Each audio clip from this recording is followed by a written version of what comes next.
La vitrine du savoir-faire des agriculteurs du département. On va découvrir ça aujourd'hui dans Sa-Vallée-des-Tours. C'est Agri-Days et on est à Quimper.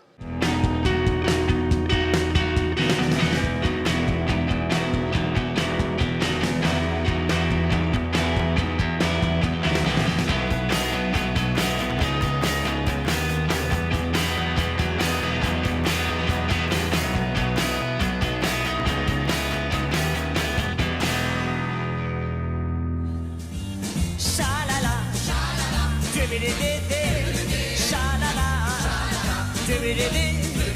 Soyez les bienvenus à la ferme du bonheur. Je n'ai qu'une ferme chancelante, un moulin trop vieux, un bout de terre en pente. Oh, c'est bien ça. Hein? Un Michel qui vient faire des câlins, c'est bien ça. Ouais. Elle aime les câlins. T'aimes bien lui faire des câlins? C'est ta vache? Ah ouais, je pensais bien que c'était ta vache. Là, on est sur une belle lignée de vaches qui ont été récompensées dernièrement. Ah, tout à fait, tout à fait. Donc, hier, nous avions notre concours, un grand événement au niveau du Finistère. Mais il y a un mois, on était à Paris avec une grande délégation de pieds rouges qui venait de la France entière.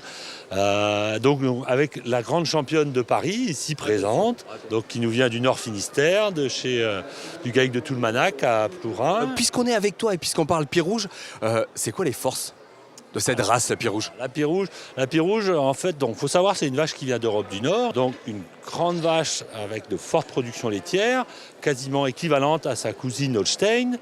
Par contre, avec des taux très très élevés, puisqu'on va retrouver le taux butyreux de la Normande, donc qui est quand même la référence en matière grasse. Donc voilà, on a vraiment une vache qui fait la synthèse entre trois grandes races françaises, la Holstein, la Normande, la Montbéliard, et tout ça dans la pied rouge. Normande, pied rouge, Holstein, il y en a à l'appel, des vaches à l'appel, tant que tant.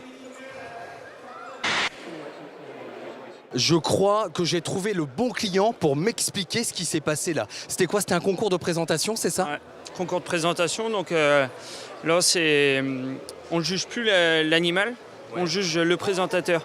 Mais le présentateur, ce qu'il doit faire, c'est mettre en valeur l'animal pour que l'animal soit le plus beau possible, quoi. Le placement de pattes, sa ligne de dos, il faut que ce soit nickel. Ce type de concours, toi t'es tombé dedans comment? Comme ça, tout seul. Ça va, t'arrives à lui donner à manger? Non, T'as pas réussi? elle veut pas manger. Elle veut pas manger, oh la coquine! T'es contente de venir voir les animaux comme ça? Oui. Qu'est-ce que t'as vu depuis que t'es arrivé? Euh, Il y a tout, hein, c'est une vraie ferme complète. Hein. j'ai été voir un peu les chevaux. Ouais. Et sinon, j'ai fait un tour de train. Ici, 200 offres d'emploi, non c'est pas possible. C'est tout à fait possible, c'est à l'échelle du département du Finistère, c'est aujourd'hui disponible sur notre site. Bon, AEF, c'est quoi l'AEF? Alors, c'est une association loi 1901 créée par le monde agricole en 1990 et qui gère des offres et des demandes d'emploi, notamment en production agricole sur tout le Finistère. Vous allez trouver des emplois en CDI temps plein qualifiés sur de l'élevage, porcin, laitier, volaille. J'ai un éleveur de gibier par exemple qui cherche un salarié également. On a rencontré un maraîcher ce matin qui depuis 3 mois cherche un salarié pour 6 mois. Plutôt féminin, mais bon, sur des récoltes de légumes, etc., à la périphérie quimpéroise. Et en 25 ans, c'est la première fois qu'ils ne trouvent pas. On a des CDD saisonniers de quelques jours, de quelques semaines, des jobs également. C'est vraiment un éventail d'emplois de la personne qualifiée à la personne qui a juste envie de travailler. Toi, je suppose que tu es gamer, fan de jeux vidéo. Non, non, non, du tout. Moi, c'est vraiment l'extérieur et tout ça. Là, c'est vraiment juste... parce que, C'est quoi ce jeu alors? c'est pas un jeu, c'est vraiment le simulateur. Là, on a les manettes vraiment de la machine, comme si on était en réalité, quoi. D'accord, ok. Faut dire que tu es en BTS de gestion forestière. Et là, tu es en train de couper du bois communément, mais avec une sacrée machine. Ça s'appelle comment cette machine? Une abatteuse. On a un ordinateur dans la machine et on rentre directement les dimensions et comme ça nous sort les produits de la dimension qu'on veut, quoi. Comment t'es tombé dans cette filière, toi? À la sortie de mon collège, j'ai fait un bac pro gestion des milieux naturels et de la faune, donc GMNF. Et après, la forêt m'a plu pas mal. Le concours des écoles Une ferme en Finistère a remporté un incroyable succès. Regardez ça. En tout cas, bravo à l'école Saint-Louis de Gonzague de Saint-Évarzec et bravo aussi à l'école primaire L'Ancre Marine de la Forêt-Fouesnant. Bravo les enfants. Vous êtes la reine du tatouage, il paraît. Ouais, c'est ça. Je suis la reine du tatouage. Vous savez que c'est interdit?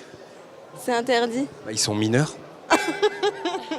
On fait pas les tatouages cochons à des mineurs.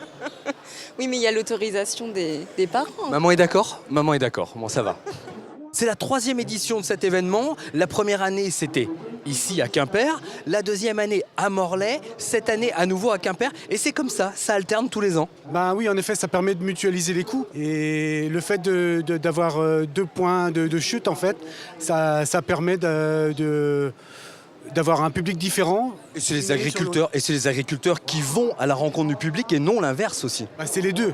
C'est les agriculteurs qui vont voir le public, mais le public vient découvrir la ferme finistérienne et ça permet de communiquer sur notre métier et d'expliquer aux gens ce que l'on fait tous les jours. Plein de choses à découvrir. Je crois que c'est plus de 20 000 visiteurs qui vont découvrir cette grande ferme ici à Quimper. Et puisqu'il a lieu tous les ans, on peut déjà donner à nos téléspectateurs rendez-vous au mois de mars 2018. Ça se passera à Morlaix, du côté de Langolvas. Excusez-moi, j'ai rendez-vous pour une séance photo. Je crois que j'étais prioritaire sur la dame là. Ça va pas être possible, ma grande. Hein? Et on fait une photo ensemble? Ça te dit? Eh ben voilà, grand moment de télévision. Je rêvais vraiment de ce moment-là sur l'Agri Days. Merci encore à tous les organisateurs. Et merci aux éleveurs surtout. Merci à toi.